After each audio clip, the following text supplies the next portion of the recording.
This meeting is being recorded. We're recording it actually because we had such a large interest in the program and many couldn't make it, so that with your permission, we're going to make this program available to others who were interested in attending. Hi, I'm Michael Seltzer. I'm the founding director of this program. It is my joy to welcome you on behalf of the New York Community Trust, the Robin Hood Foundation, and you ready for this? The Austin W. Marks School of Public and International Affairs at Baruch College of the City University of New York. I get paid $5 for saying that correctly. Just to first start out, I want to do a land acknowledgement. We acknowledge the Lenni Lenape as the original people of this land and their continuing relationship with their territory. In our acknowledgement of the continued presence of the Lenape people in their homeland, we affirm the aspiration of the great Lenape chief Tamaran that there be harmony between the indigenous people of this land and the descendants of the immigrants to this land, as long as the rivers and creeks flow and the sun, moon, and stars shine. Nobody could have said that better. I also want to, at this moment when we're in the midst of a war and the fight for freedom and democracy and justice in the Ukraine, express on behalf of all of us our solidarity with the people of the Ukraine and to wish them strength and perseverance in the incredible war that is going now. We are here today to invite you all to consider joining the New York Community Trust Leadership Fellows Program, soon to be renamed the Leadership Fellows New York Program. We have been around now, believe it or not, this is our 8th year. We've close to 400 alumni, representing 250 nonprofit organizations from the top of Westchester to the length of Suffolk County and, of course, New York City. And we are here as a result of both our funders and our own commitment to ensure that the next generation of leaders that are arising right now, and you are among them, will have an extra leg up through the knowledge of some of the most incredible faculty, and we'll be joined by one today, and mentors, to equip you with the knowledge that our incoming fellows will have to really not only serve as a safety net for the people of our region, but as I like to say, a trampoline.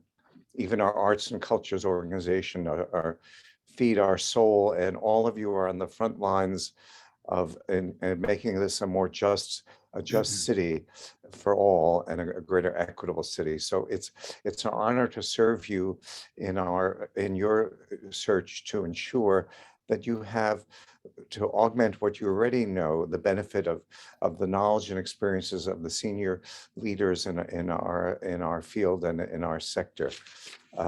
With that, Brian, I think it's my pleasure to invite our Deputy Director, Brian Lewis, to take over.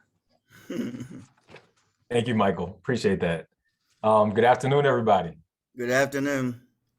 All right. Thanks, Darwin. Can I get a good afternoon from everybody else? Darwin's with me. Good afternoon.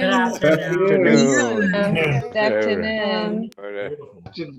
Beautiful to hear you all's voices. I'm a Black leader, and in the Black community, we have this thing called call and response. So, Darwin is with me on that, but when we put out a call, I got to hear something back. I got to know that my audience is with me. I got to know that my people are with me. My name is Brian Lewis. I'm the Deputy Director for the New York Community Trust Leadership Fellows. As Michael mentioned, soon to be the Leadership Fellows New York. We have a lot of exciting news to share with you all very soon, including a brand new shiny logo that we will unveil very, very soon to all of our mentors, staff, and entire community. And it is so lovely to see faces that I recognize, people that I know, and have been doing this work for many, many years in New York City as leaders in the nonprofit space, and also to see faces that I don't recognize and people who I don't know. It means that we are reaching our goal of growing this program, of reaching more and more leaders in the nonprofit space in New York City and beyond. and preparing those leaders for the leadership challenges of today and tomorrow, which is why we're here, which is why we exist. So great to see all of you who, many faces I have not seen in a while, and welcome to those who are new to us. We hope that in our program today, you will learn more about Leadership Fellows New York. You will learn enough to be invigorated and excited to either sign up and join the Leadership Fellows yourself or nominate one of your staff to participate in our program. In a few moments, I will tell you a little bit more about what our program consists of, what you can expect out of it, what we get out of it. We have some really great guests who are here, who I'll introduce in a few moments, who will tell you a little bit more about what they've gotten out of this experience from their perspectives. And then we'll also go into some breakout rooms and have you have an opportunity to ask us questions and engage with us in smaller groups, since we have a robust group of people here today. I see more than 40 people, which is great. So before I jump into all of that, let me first introduce the rest of our team. We have a well-rounded and incredible, talented team here at the Leadership Fellows New York, who help continue to bring you those 14 cohorts that Michael mentioned. This spring will be our 14th, serving more than almost 400 alumni since our founding. And so one of those people who helps us do that is my partner, our director of knowledge and communications, Shell. So Shell, do you want to just unmute yourself and introduce yourself and say a few words? Hey everybody, thank you all for coming. I am Shell. I am the Leadership Fellows Program's comms person. And so as Brian mentioned, we are doing a rebranding kind of, we are going to be under a new name. And as the communications guy, you can imagine the stress that I am under. But actually, I'm just kidding. It's a fun kind of challenge. I'm very happy to have you all here. I also, if you send any queries after this call to info@trustleadership.org, I will most likely be the one to respond to you. I'm very happy to meet with all of you individually to talk about specific questions and so forth after this open house. So thank you all very much for coming. Fantastic, thank you, Shell. And you all met Michael, our unparalleled director, who's been with us from the founding and who we value so much and is a true treasure to us. Michael, is there anything else you would like to say about yourself? Well, one thing that is not obvious, my background is in African studies, and I lived in West Africa, and that's still essential to who I am today. Thank you. And if you are lucky enough to be a fellow in our program, you will probably learn Michael's multiple names. I won't spoil that one. I'll let him share that with the cohort if you get a chance to join. And those of us who are alumni are smiling right now because we know the many names Michael goes by, but so many of us affectionately know him as Michael. And then finally, last but certainly not least, we have Arden Armbuster, who just joined our team this past year and has been a real value add to us. It's just been so phenomenal, hit the ground running and supporting the program in every which way and form. So Arden, can you just introduce yourself? Yeah, hi everyone, welcome. Thank you for being here. It is so great. I hope to see some of your faces again on Zoom come April. I'm sure I will. So I am a research assistant currently at the Mark School doing a Master's of Public Administration. So a lot of this is like co-learning for us together. And it's really fun to really not only to learn alongside, but to get the opportunity to experience your expertise. I think that's one of the really great things about this program is it is a cohort of people who are experts in all of these different fields. We're all learning, you know, sort of trying to fill in the gaps and then also help each other learn and share knowledge as the program unfolds. So you'll all sort of pop up periodically to, you know, maybe ask you to fill out a survey or something along those lines. But I'll be with you during the program and really look forward to getting to know all of you. Thank you, Arden. And so I'm Brian Lewis, I'm the deputy director, but before I became the deputy director last year, I was an alum. I was a fellow myself. I participated in this program. And so I just want to highlight two things that I personally was able to take away from this program and why it was so meaningful for me. One, I came to this program when I was in an inflection point in my career and also in my organization. And so the New York Community Trust Leadership Fellows is one of my 2 jobs.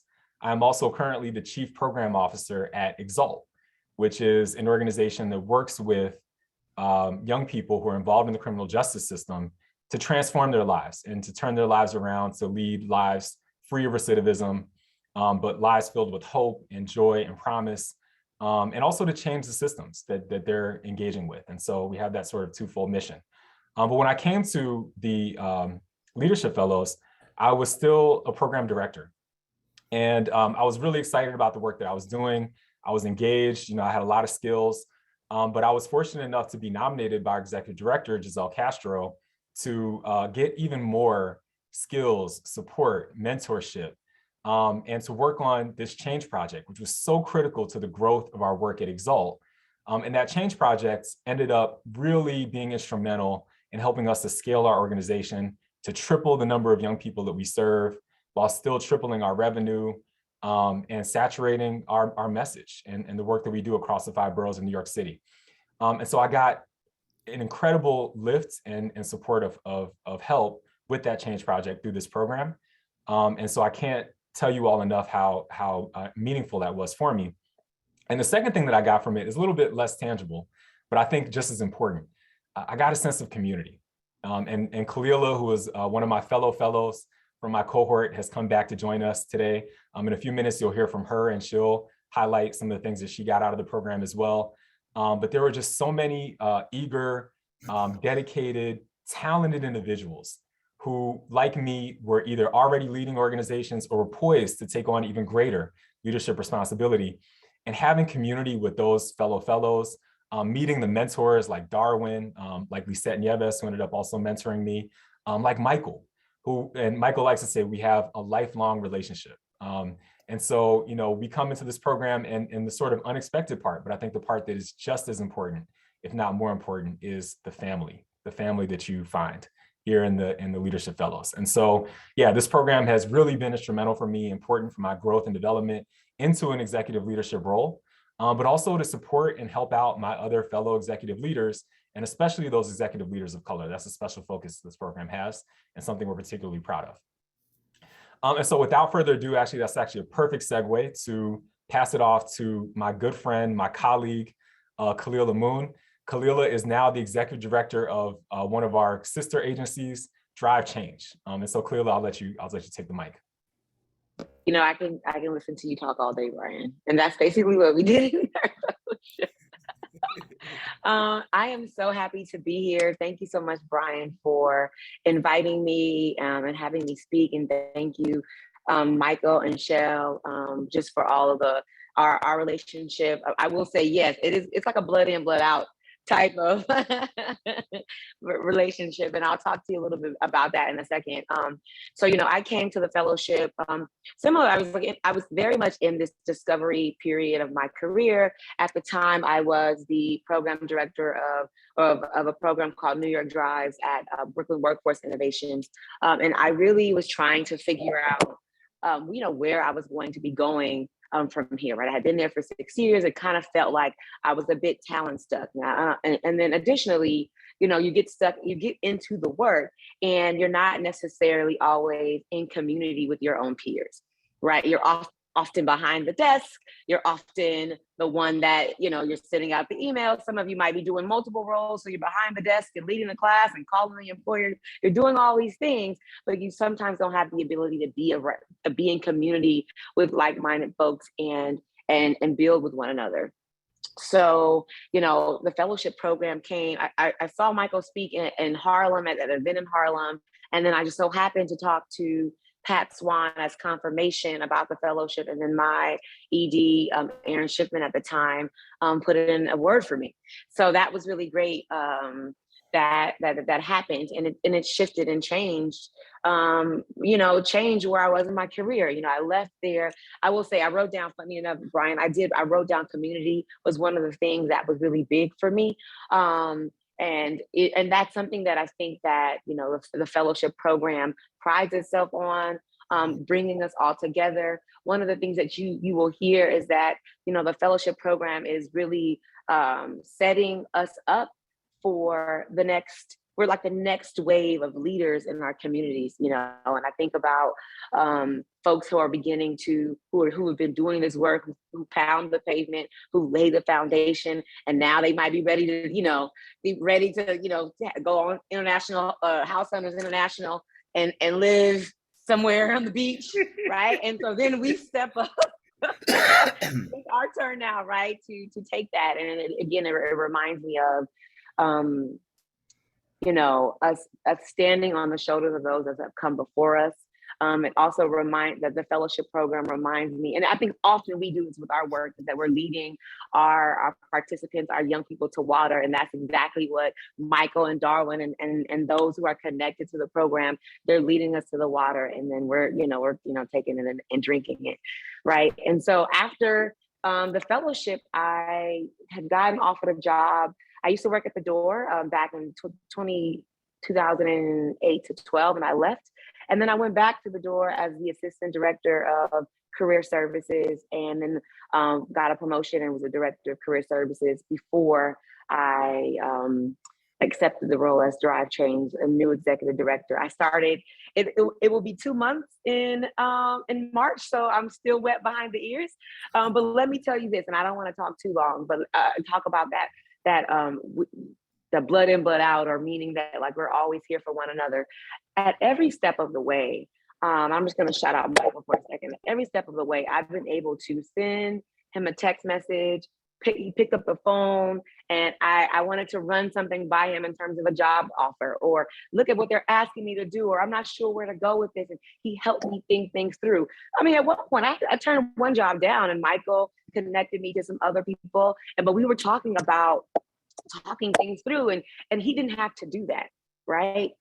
He didn't have to, meet with me outside of his work hours, help me to comb through what it was that I was processing. I mean, even when it was time for me to go after this particular role, I said, Michael, oh my goodness, I think I'm gonna apply for this ED role. What do you think? What should I be reading? And literally, we went through everything.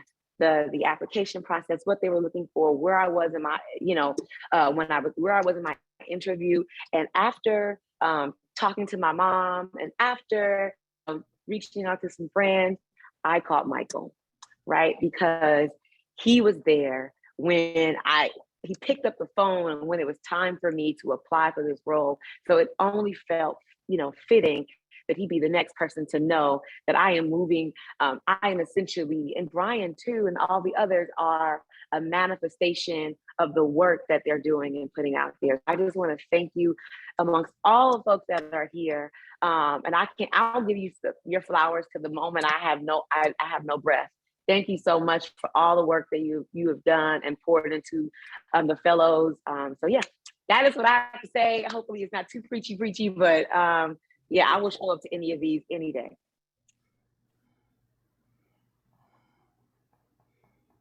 Thank you so much, Khalila. We're incredibly proud of you. Some quick, fast facts. Khalila is not alone. We've done some survey work. 46% of alumni report that they receive a promotion within a year of completing our program. 90% of supervisors report that participation in our program improves their leadership capabilities, and 75% of our alumni are more involved in strategic decision-making at their organizations post-completion. I think Khalila's checked all those buckets, and she just kind of walked us through that through her story. So we're so proud of you, and thank you, Khalila, and we know you're going to continue to have much great success leading Drive Change and doing executive leadership for years to come. Next, I would like to invite my good friend and colleague, Darwin Davis. I can't say enough good things about Darwin. Darwin has been with us, I believe, from the very beginning. Correct. And I can't count how many mentors, how many mentees Darwin has taken on as a mentor. Maybe he knows the number, but he might be winning. He might be winning in terms of number of mentees taken on. And so I'll pass it off to my colleague and friend, Darwin, now. So good afternoon, all. Yes, I've been here from the beginning at the behest and invitation and collegial support of the unparalleled Michael Seltzer, whom I'm proud to call a colleague and a friend for many a moon. I won't put an age on us, Michael, but just suffice it to say, many a moon. I've had at least one, sometimes two, sometimes three mentees each cohort. And I would simply say that my commitment to this program is indicative of the last 20 years or so of my career. And that has been to ensure that the next generation leadership learns how. It's not just want, it's not just desire, it's not just opportunity, it's learning how. And this is one of the programs that I am very proud to participate in and glad to be welcomed back, frankly, because I consider myself a change agent by choice and an itinerant troublemaker by nature. And so my participation in a variety of programs, including Baruch's XMPA and Hunter's College Show program, and I've worked at Columbia and New School and City College, and it might be said I can't keep a job, but I go where I am welcomed and loved and appreciated, and I try to leave those other places alone. And so, even though I've been asked to speak about mentorship, and I'll talk about that in a hot minute, I think Brian and Kalila's testimony speaks to the transformational power of the program. That people aren't always in the best situation when they walk in the program. Not that it's a bad situation, but the work that gets done along with the fellows is insightful and introspective to make people reflect on, am I in a place where I am being valued, where my voice is being heard, where I am appreciated, where I can contribute my best self to the work?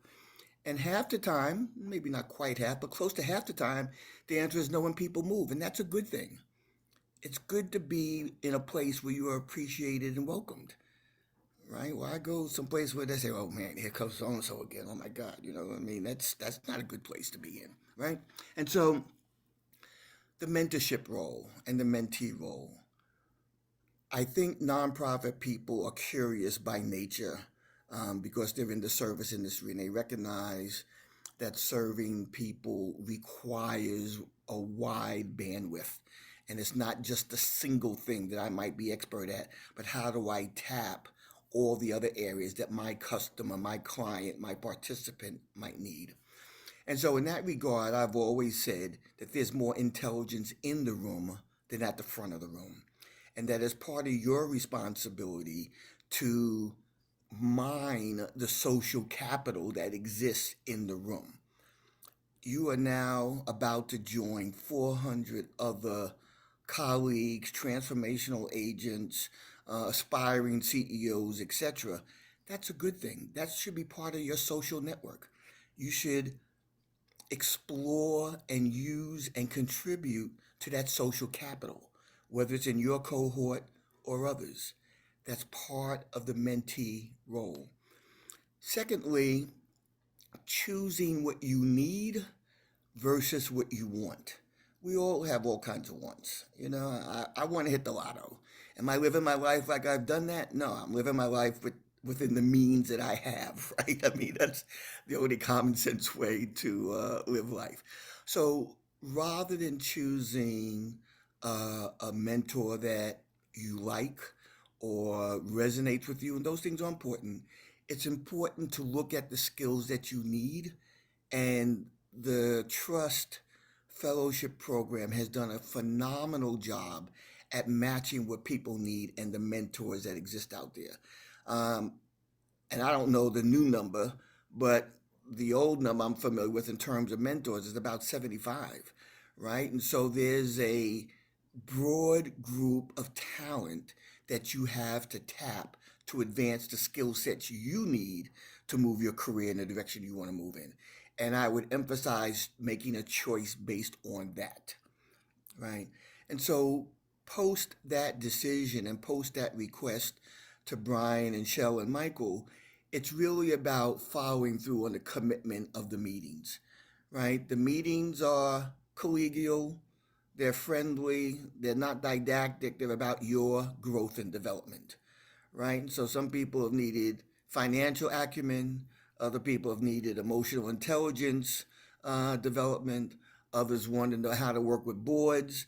All that's available. The breadth of folk who have been CEOs, who have been high-level officials in government, who have worked in foundations, are all accessible, but you need to choose based on your need and your developmental aspirations. That's the strongest advice I can give you. Yeah, there's wants and there's fun stuff to do. Find somewhere else to do that. This is going to help your career beyond the length of time you spend in the program. Lastly, at least in my work with mentees, there's always change, whether it's growth or developmental, etc., and being keenly aware of how to make that change, who you need as an ally or partner or collaborator, sometimes co-conspirator, to make that change, is an important in the emotional intelligence realm. It's not just the skill side of your resume that gets you access and promoted. It's the emotional side, the sentient side, or the relationship side. We are in the relationship business, whether as servant leaders or as colleagues to other folks. So we need to be smart about how we show up, how we are our authentic selves. And I don't mean being an authentic numbnut. I'm talking about being your positive, authentic self. And therefore how we relate to people and people relate to us. Right? So you don't want to burn bridges. You want to be diplomatic. You want to be reasonably politically correct. And you want to have the experience, but you want to survive the experience. So I'm going to end there. If there are any questions, I'll be around for a few. And then I'm sure Brian and Michael and Shel will kick me out at some point.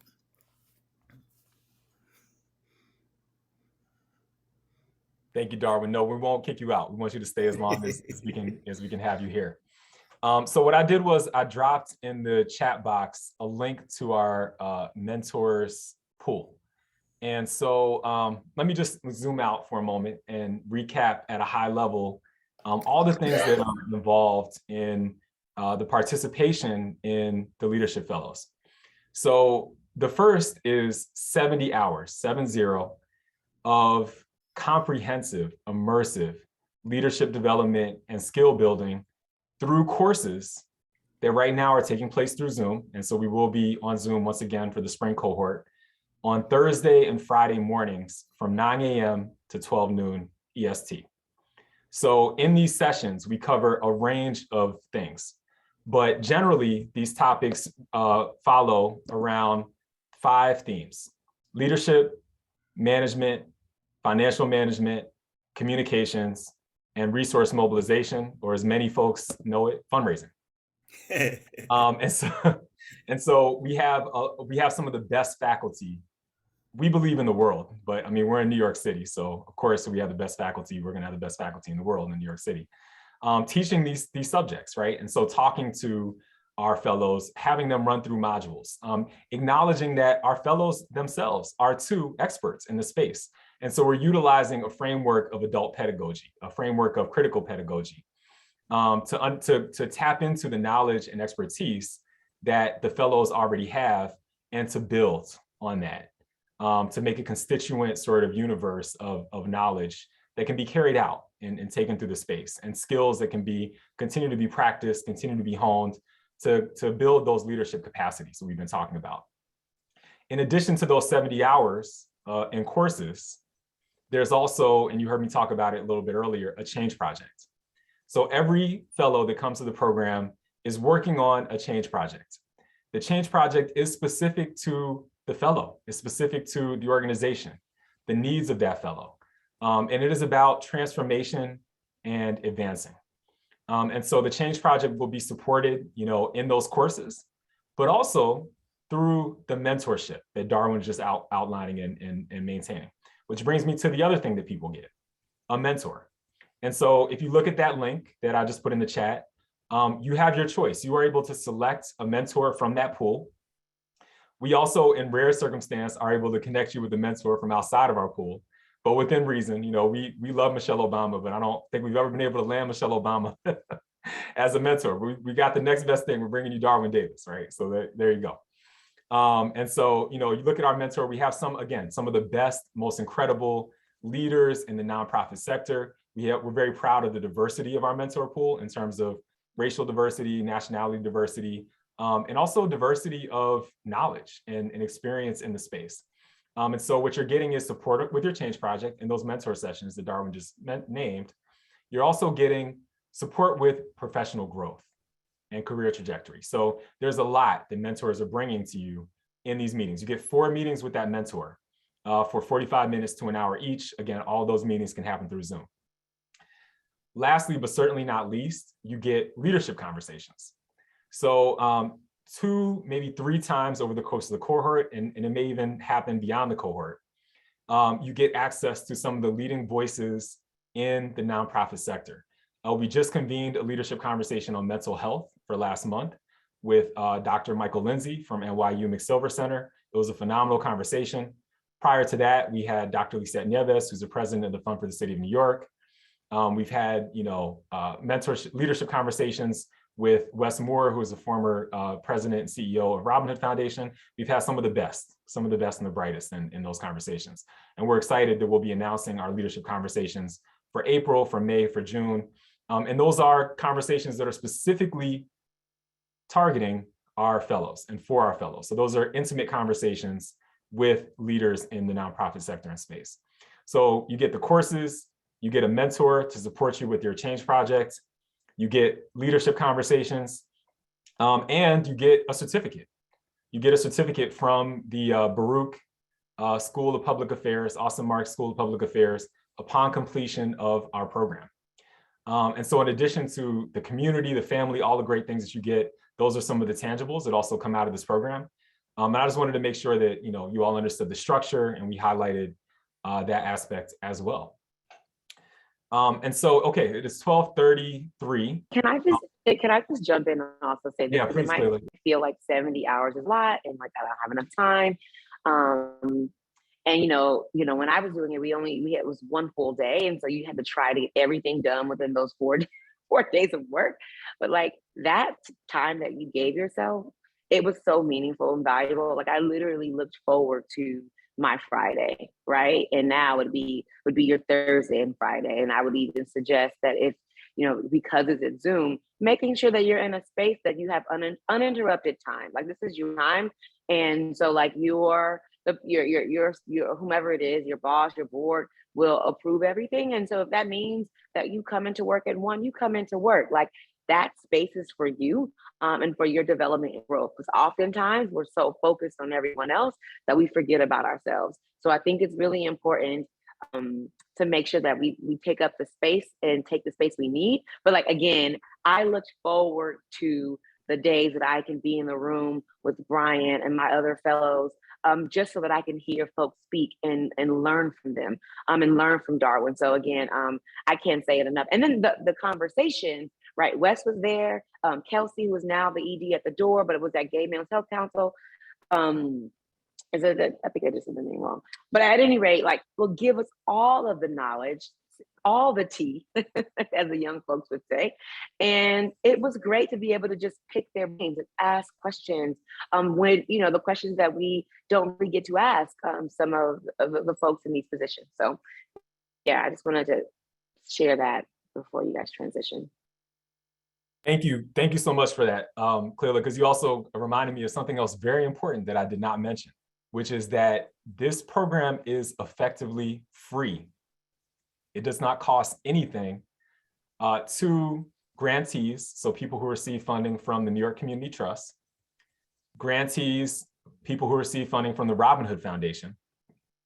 And special for this spring, we are also opening up the program free of cost to grantees and staff of the Rochester Area Community Foundation and the Buffalo Area Community Foundation as well. So if you have any questions about whether or not you're included in that free cost denomination, feel free to reach out to us. We're glad to clarify. I know sometimes folks don't know, if they're funded by those entities or not. But this is a program with a lot of value It doesn't cost anything, right? And again, you know, I went to the Columbia program and I was sent to the Columbia Development Program. It was a great program, but it was a very expensive program. And I was fortunate to have board members in my organization underwrite the cost for that. But for many of you, I think for almost everyone on this call, if you're here, it's probably because you're in our universe and already in that network that I just mentioned. This program will not cost anything. And so we just want to highlight that as well. It's completely underwritten by our fiscal sponsors and our foundation partners. So we really appreciate that.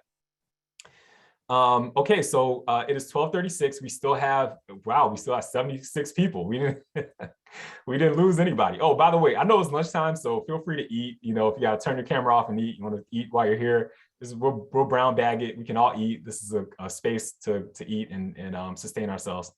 But what we'll do now is it's 12:36. And we will break into rooms. And so we'll have rooms of maybe like 15 to 20 people in each room, which is great. And so there will be a room with me, there will be a room with Michael, and there will be a room with Arden and Shell. And Darwin and Cleela, I know, I'm not sure if you can hang on with us through the end, but feel free to drop into any of those 3 rooms if you can. If not, you know, no worries. So, so what we'll do is we'll break into those 3 rooms. And then Shell, you can set it up so that people can choose which room to go to, or will you randomly just divide? How will you do it? Right now, it is simpler for us to just kind of break into groups of 3. If you do wish to, you know, move to a room with a different host for any reason, you can totally do that. You would just have to come out to the host room here and then just kind of message me and I'll try and sort it out for you. But it should work out. Hang on. So wait, Arden, are you able to host a room? Or you said you weren't? Yeah, I think you and I are in the room together. Okay, perfect. All right. Yeah, so... it was me in one room, Michael in another room, and then you and Arden in a room together. Shell. Okay, gotcha. All right. So Brian, you're head of room 1. Michael, you're in room 2, and Arden and I will be taking room 3. I will initiate the room split now. Anything we should post in the chat before we start the breakout rooms? Nothing, right? I just put the questions. So these are just questions that, you know, are sort of general questions if people get stuck or they don't have other questions. The goal of these conversations in these smaller rooms is to hear from you. And so we want to know what questions you have. But if you're in a room and folks don't have questions or nothing else to bring up, here are some other talking points that we can go through. And we'll come back at like 12:50, Shell? 12:50, Yeah, perfect. 12:55. Okie dokie. I will start the rooms now. Enjoy, everybody.